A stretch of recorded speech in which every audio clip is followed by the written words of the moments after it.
really simple.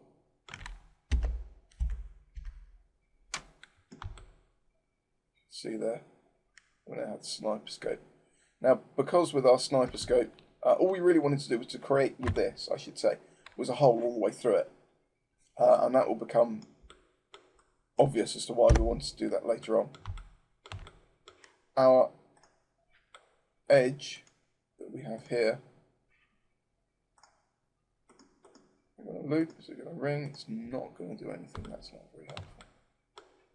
Okay, let's look at this then.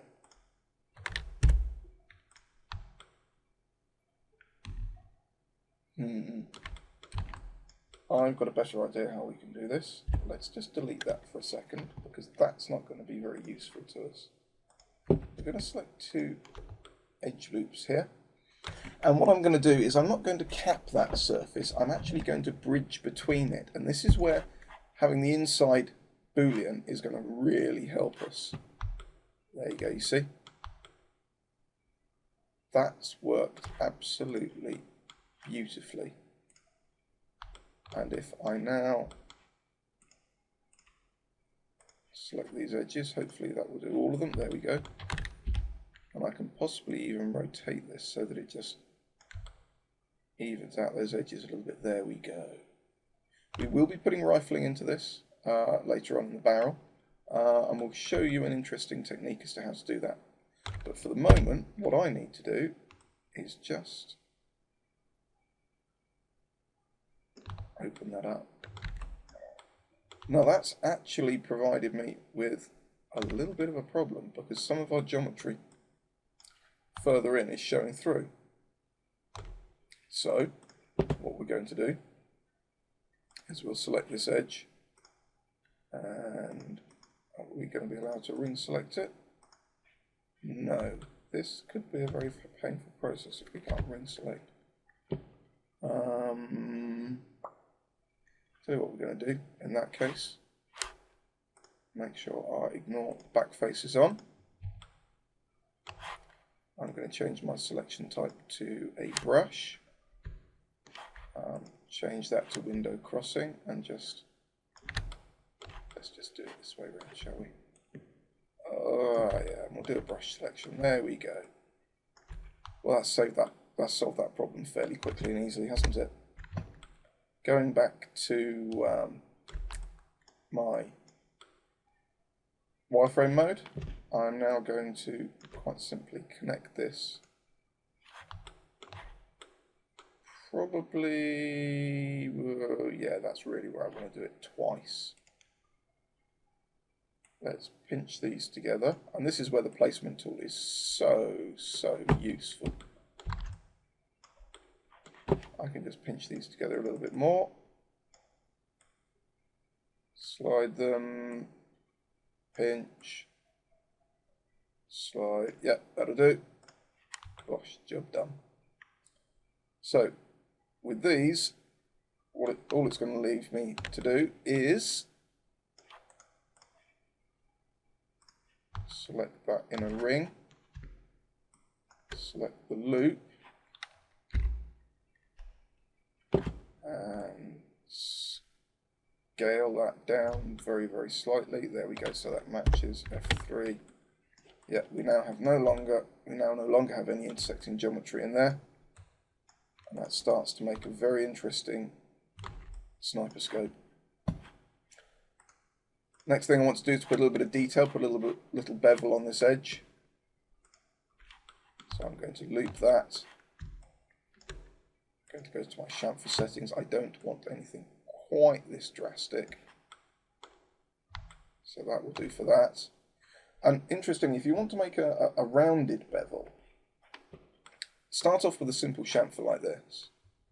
Apply it twice.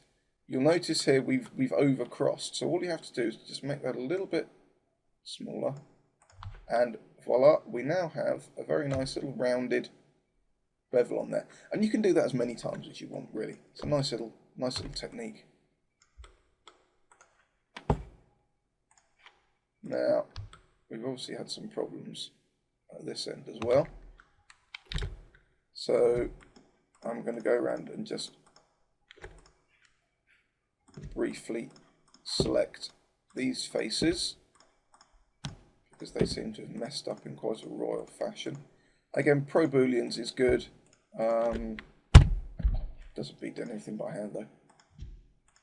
There we go. Bridge. Okay, I see what's happened here. Let's cancel that. Let's tidy up these vertices, shall we? Oh, I wanted a marquee select. There's a marquee select. Actually, that's not going to work. Okay, what I'm going to have to do... Oh god, this is going to be painful. I'm just going to briefly pause the video here because I'm going to need to go around and target weld all of these. You can see this. It's going to be painful and you don't need to see it. So I'm going to pause now. Okay, so what I've done is I've gone around and I've corrected all those mistakes that the Pro Boolean put in. It's an unfortunate thing that when you use Booleans, whatever Booleans and however good they are, you always get mistakes creeping in. So that's all of them sorted out, and we're now just going to bridge that. Click OK. We're going through the same procedure as we did before. We'll just suppose I'll just let that loop, straighten some of those out, and again we're going to do a chamfer.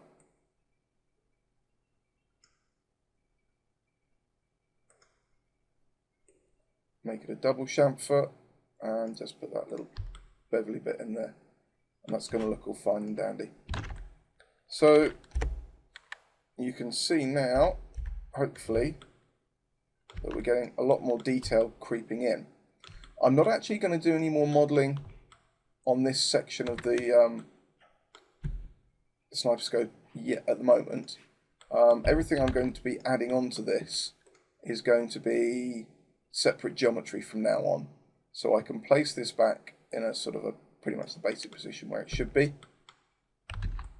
And just to finish off, to make sure everything's okay, I'm going to select all the polygons within this element, and scrolling down my polygon tools, you'll see here smoothing groups, auto smooth, just sort out some of the problems that are going to occur with normals.